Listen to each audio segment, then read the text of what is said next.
2008 Jeep Commander 3.7 liter idle air control, code P0507, using the FIXD engine code reader. Well worth the money. The tools I used was this hose clamp removal tool. Love these things. If you don't have it, you could use channel locks or a pair of needle nose pliers for removing the hose clamp on the PCV valve located over here. 5/16 socket, universal joint extension and ratchet. 1/4 inch would be better. 5/16 nut driver, flathead screwdriver, a pair of shears, a jumper wire for clearing your code, and a piece of 5/8 heater hose and a PCV valve. That 5/8 hose is a few feet long, and then 3 zip ties. I also used some battery terminal protector spray, a battery terminal cleaner, a 1 3/8 deep set socket if you have one, and a 5/16 Torx driver. And you gotta get way down in here with that, so, or either a bit on the end of an extension or something like that. And a heat gun. The heat gun, if you don't have that, some hot water will do, because you'll need to heat up that 5/8 hose to get it to fit over your PCV valve if you end up having to replace your hose if it's bad. And chances are both ends of it's bad, so if you got to replace this, you're probably going to find a vacuum leak over here at the other end of the hose. Anyway, it's like high idle engine speed. A lot of times that's going to be a vacuum leak. So this is your PCV hose, goes under your throttle body, right through there. Sits on the car like this, but like I said, it goes through here. It plugs in right back there. If you see that black horizontal piece coming out of the side of that plastic intake, and your PCV valve is sitting right over here. You'll just follow that line across, which this line will come out from under here, and then it'll go around, it'll hook to it. So when you pull it out, it will look like that. It's screwed into the car. Spray carburetor cleaner didn't change the idle, but I said, well, you know, this looked okay, felt good, but I felt like a dip in the back of it. I couldn't see it though. Pulled it out, check that out. I mean, right there's a vacuum leak. So, like I said, this is gonna be, let me zoom back out here. Sorry for the shaky camera. But this is, it's kind of a pain in the butt to get in and out. Anyway, you pretty much have to bend the plastic straight, but it does go under your throttle body and across. So I'll get one of them, put it on, we'll see what we're gonna do. And then I looked at as far as resetting the code in this thing, pull my negative battery cable off first, make sure they don't touch. Then I pull my positive off, and then I jump these 2 wires for about 15 minutes at least to discharge all the capacitors and everything. So that's been working for me for resetting cars. Of course, some cars, if you do that too, if you got like a radio security system and stuff, you better have your codes or you may never start your car, I guess. I can't remember what the guy's channel I got that off of. It may have been the guy that says start your engines. Anyway, so yeah, we'll see how this works. P0507 was the code. So the original oxygen sent, or not oxygen, the PCV valve I pulled out of there. So that's a 1 3/8 socket, or maybe a 32 or 33 millimeter socket. I don't have a deep set anyway, so new one, it fits too. Part number standard, part number V462. This is a 2008 Jeep Commander with a 3.7 liter V6. So the PCV valve, positive crankcase ventilation, goes over here. The vacuum hose that attached to it comes over underneath the throttle body. So I can show you kind of how this one sets up here maybe. Whoops. See if we can't shed some light on a few things here.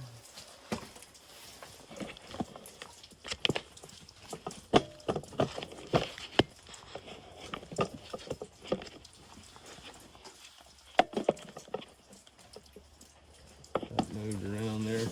So to get under here, I basically had to take this and, you know, you hope it don't break. You know, this could always be cracked, but the routing of this went under the throttle body like that and went back over in here. But you can't really see, I just crimped it, putting it back in. I'm not going to run it underneath there this time. What I'm going to do is I'm going to use a piece of heater hose for $1.79 per foot. And I'm just going to go across the top behind the throttle body and hook in there, because nobody sells that. None of the auto, well, I talked to AutoZone and O'Reilly's, and none of them could get this hose or these bushings. And like I said before, it's set like that. And I saw another guy on YouTube where they had this same issue where the vacuum leak was back here, where this ties into the intake manifold on the engine side of the throttle body on your passenger side down there. So I'll get you a photo of that. So anyway, yeah, that's a vacuum leak big time. So first thing we'll do, let's get you over here. You may be able to see that.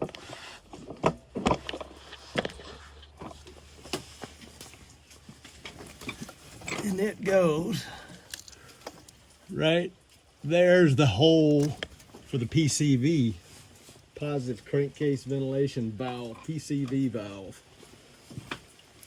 It's a little Teflon tape on it. Now you don't have to kill it. Now that one shakes. You can see a little tapered pin falls up and down. See if you can see. You turn it up, it falls back. So the other one was probably still good, but and then this was 32 bucks. But hey, you know, you're gonna work on your mother's car, then only the best, right? So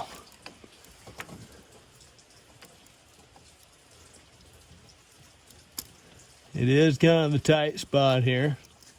You don't want to tighten on the plastic piece, either the brown piece.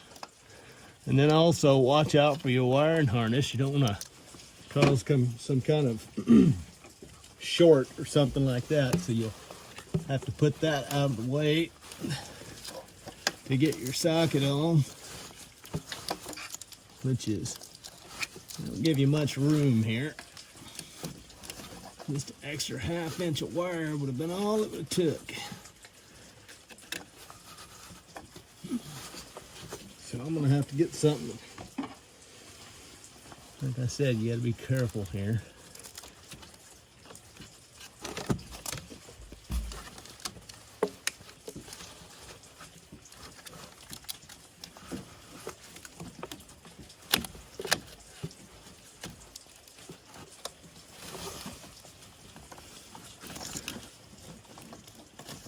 One guy said it was a real pain, and this is kind of a pain to get this thing over here. Don't want to break nothing.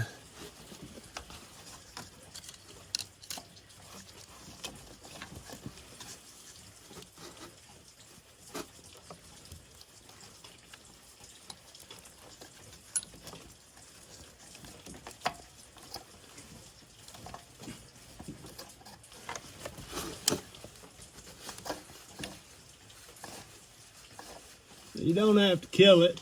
I don't know what the torque spec is, but I know you don't want to over tighten something like that and break it.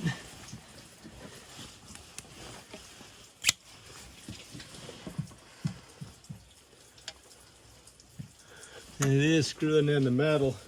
I know a 1/2 inch fire sprinkler head, the maximum torque spec on them on the 1/2 inch would be like 14 foot-pounds, but I'm sure this doesn't need to be anywhere close to 14.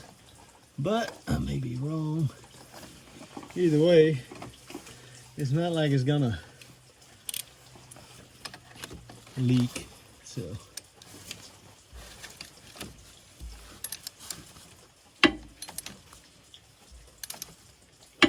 I just want it where it's not gonna wobble its way out of here. I'm pushing on this ratchet with one finger.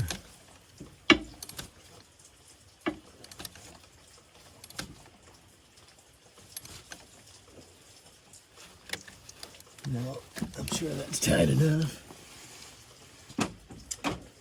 So the next thing, this heater hose is gonna be pretty hard to get on there, and it's cold right now. So to get this heater hose on there, one thing you can do is you can take your heat gun or some hot water and warm that end up, and it'll make it flexible. And then when it cools off, it'll shrink back. You don't want to kill it with this heat gun. Rubber takes a little bit for the heat to transfer, and it's a heater hose. So you might want to kind of turn it down, give it a little time. We're not trying to burn it, we're trying to just get it soft.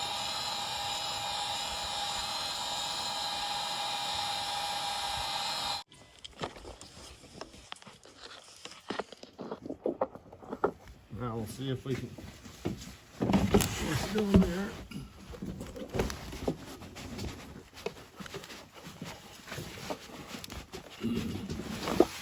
Now you can see that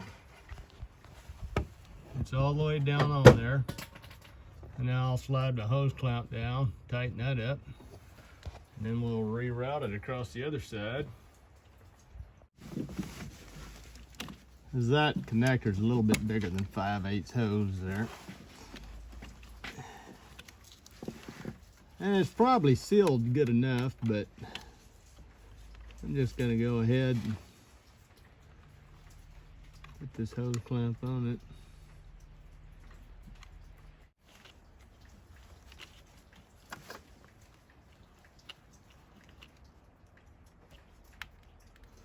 Now that's good and snug.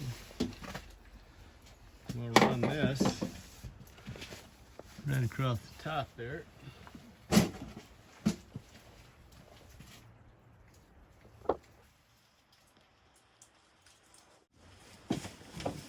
Don't want to put a kink in it. So you might just run it right across the top of this, then I can zip tie it to this bar to keep the vibration down. Now we'll figure out how much we need to go on the other side over here. So basically what you're doing here is you got to get down to this, all the way back there, but you can barely reach the thing. And then try to come straight on the end of it. So I've routed it around from the other side. I'm going to bring it up behind the bar, zip tied in. You can kind of see that it goes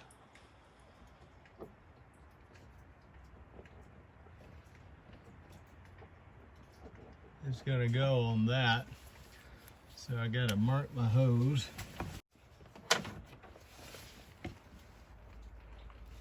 So I'm going to cut it a little longer. These are trimmers for trimming the hooves of goats. All right, so we're going to stick a hose clamp on there. Now, you want this to end up on the top facing you. Your hose is going to be like that. So that means when you put it on, the screw on the hose clamp needs to be on top facing away from you. And then when you slide it down the curve, it'll be on the top facing you when you're done. So we'll go right around here, put that right on there.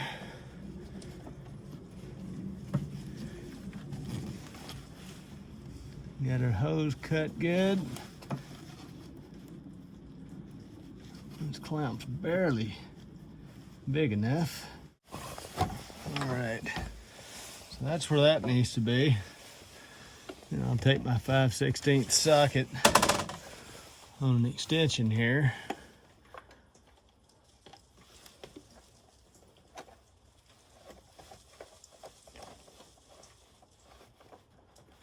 Snug it up a little bit. And I'm gonna rotate it back towards me a touch, because when you tighten that hose clamp, it's gonna move some.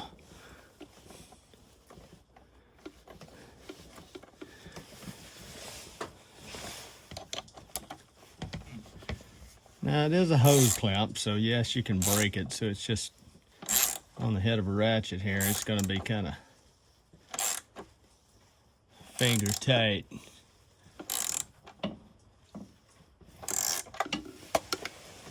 That should be plenty tight enough. So there you have it. Now for vibration, we'll zip tie it across here. So zip ties, if they're made out of nylon, which I know these are, they're probably good to about 180 degrees or so. So, you know, check them once in a while, see, you know, if they're gonna work.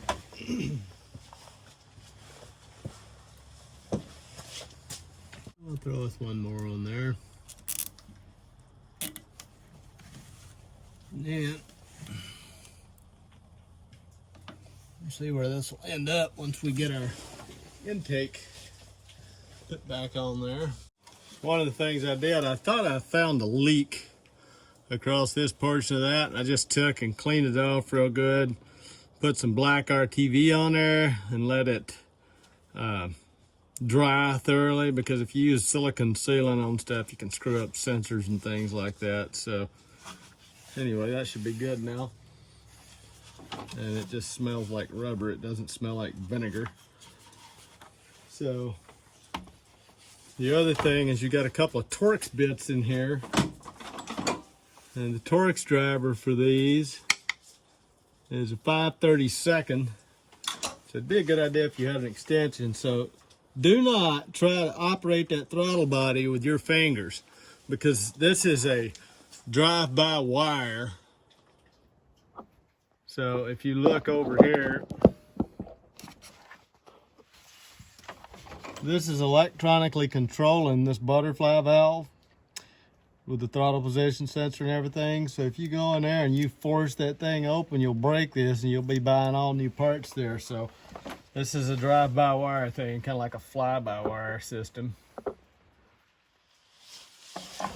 So we've got us a hose clamp there. You've got tabs that help it to line up and keep it positioned where you're not fighting it like I was that other hose clamp. This is your air intake temperature sensor.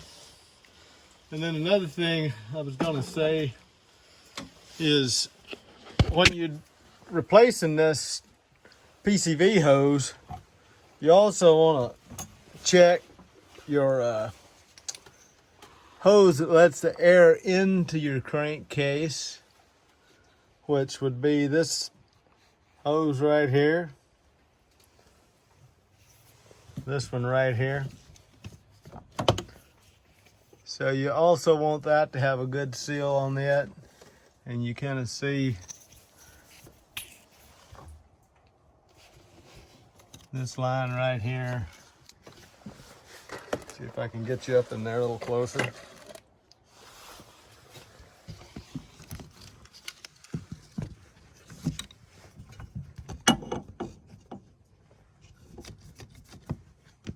So that's where that goes, up back by your last injector right in front of there. So you want to check that line, make sure it's connected and it doesn't have any leaks in it. Because if you have a leak in that line, or if it's disconnected, as your PCV's sucking in, you'll be sucking in unfiltered air. So, you know, here's your air filter. So this sucks in air right here on the filtered side of this, and that way you're not getting dirt into your engine, which is nice. All right, so make sure you don't break that. And also, my original one was really loose, and I saw another guy, his was loose too. I put a different O-ring in there, but it was all it would do to fit. So if you're changing these, don't force it. This thing, you could almost, if I move that sensor out of the way, you'd be able to tell this was kind of almost stripped out. So anyway, it's looking good at this point. So we're gonna line this up.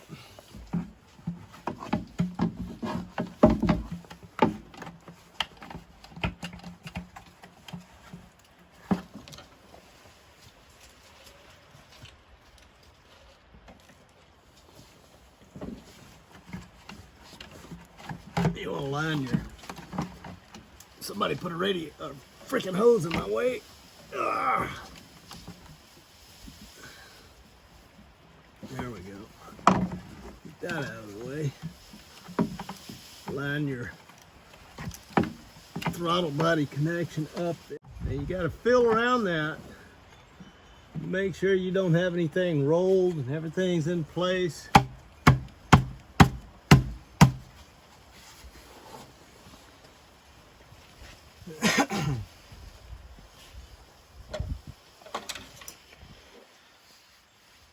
And then I'm going to move you over here to the other side, look in that direction.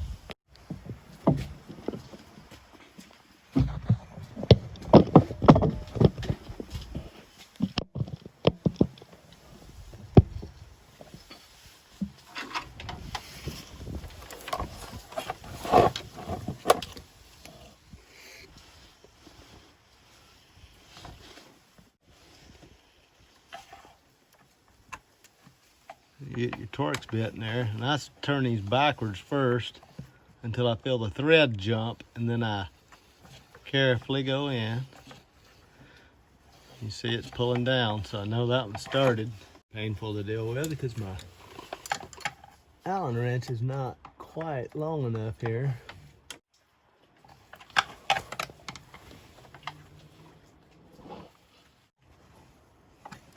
Alright, so that's tight.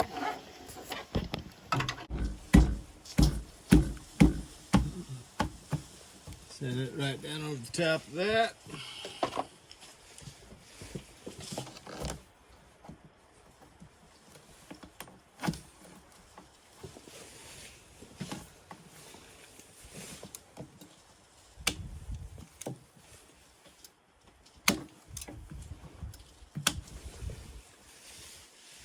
Clean that up a little bit.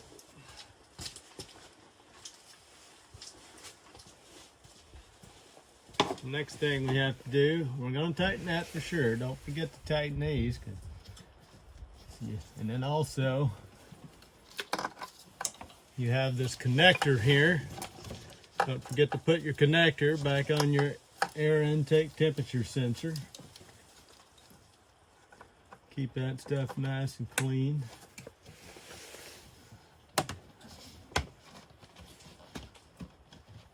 And you want that pretty much touching that.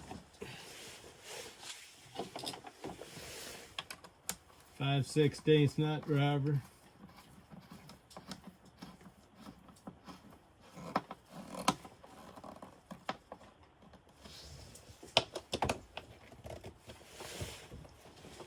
All my life I bought Craftsman because I said, well, serials will never go out of business, but now you take your ratchets in, oh, if we don't sell the exact tool, we're not gonna warranty it.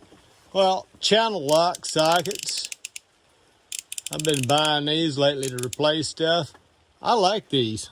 I mean, they seem to be real quality.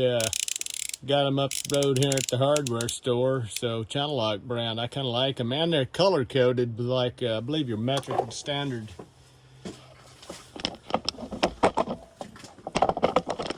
So now we're gonna, you can't hardly even see it. There's your screw for your throttle body. back here.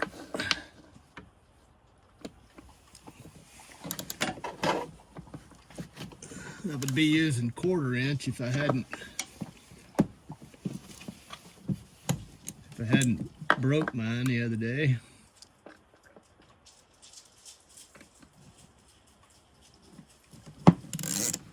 There we go.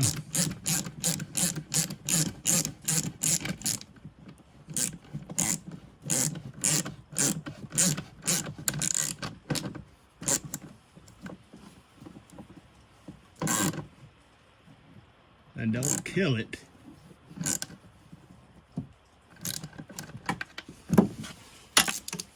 I kind of wonder, you know, you'd think there'd be an access hole or something, but no. Anyway, that completes that repair job. So as far as clearing codes, like I said earlier,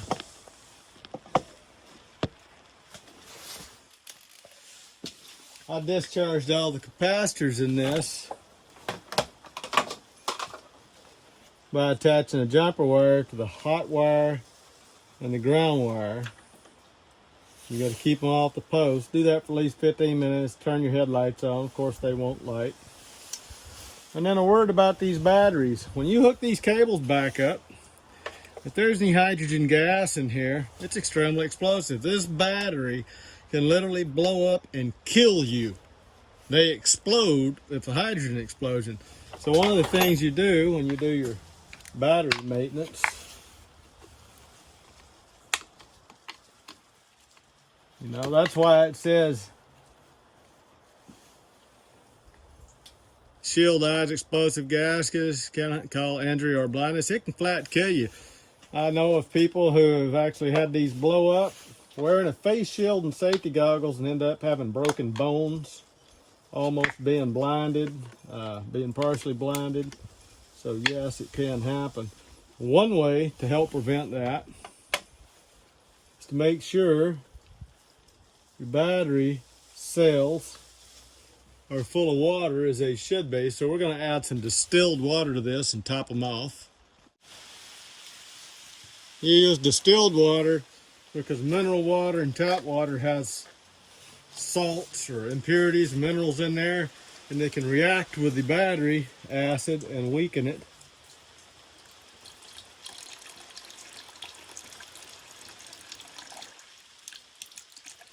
So I'm just filling them up to about where that slot's at there on top. Clean your battery off before you pull this off. Another thing, be careful about those vent caps on those batteries. People will use baking soda to neutralize battery acid on your battery terminals. You don't want to let the baking soda get down in here and then get in your battery, because it'll neutralize your battery. If you neutralize your sulfuric acid, then your battery won't work anymore. If you have empty cells, say the battery, you haven't checked your water, and only use distilled water, not mineral water, not deionized, just distilled water. If you haven't checked your stuff and your water's low, that means it's cooked off the oxygen and hydrogen. So you have a stoichiometric solution, which means it's perfectly explosive inside of that battery. And it goes boom. It does not just flicker. There's little check valves. No jewelry around batteries, no necklaces. People get their fingers, rings grounded out, burn all the way around there, shut off the blood supply, lose your finger. Your necklace touches this, grounds out, burns into the meat on your neck. Bad news. So first thing you do is you want to always put your, well, unless your book says otherwise, put your positive cable on first. Now I've cleaned this just the other day, so we'll do that. And then we'll tighten up our post.